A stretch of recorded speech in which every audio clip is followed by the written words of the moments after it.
America Israel கூட்டுப்படைகள் Iran மேல தாக்குதல் நடத்திட்டு இருக்கிறது நமக்கு தெரியும். இதனால மத்திய கிழக்கு நாடுகள்ல போர் அப்படின்றது சூழ்ந்திருக்கு. இதுல எதிர்பாராத திருப்பமா ரஷ்யா கிட்டத்தட்ட ஈரானுக்கு தனது ஆதரவு நிலைப்பாட்டை தெரிவிச்சிருக்கிறாங்க. இது சம்பந்தமா ரஷ்யாவுடைய பாதுகாப்பு கவுன்சில் சொல்லி இருக்கக்கூடிய தகவல்கள் படி இஸ்ரேலும் அமெரிக்காவும் ஈரான்ல செஞ்சுக்கிட்டு இருக்கிறத பார்த்தா அவங்களுடைய பாதுகாப்புக்காக செய்யற மாதிரி தெரியல.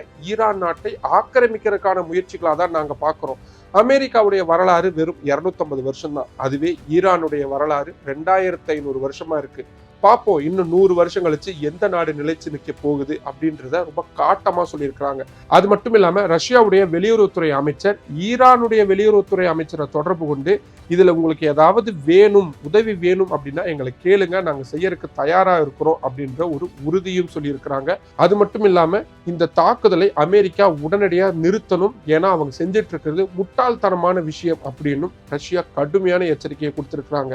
அமெரிக்க அதிபர் டொனால்ட் ட்ரம்ப் இந்த விவகாரத்தில் எந்த நாடுகள் தலையிட்டாலும் அது அமெரிக்காவை எதிர்க்கிறதுக்கு சமமா நான் பார்ப்பேன் அப்படின்னு சொல்லியிருக்கிறாரு. இப்ப ரஷ்யா அமெரிக்காவுக்கு எதிரான ஒரு நிலைப்பாட்டை எடுத்திருக்கக்கூடிய சூழல்ல இந்த போர் வெறும் மத்திய கிழக்கு நாடுகள்ல மட்டும் இருக்குமா, இல்ல ஒரு பெரிய உலக போரா வெடிக்க போகுதோ அப்படின்ற ஒரு அச்சம் ஏற்பட்டிருக்கு.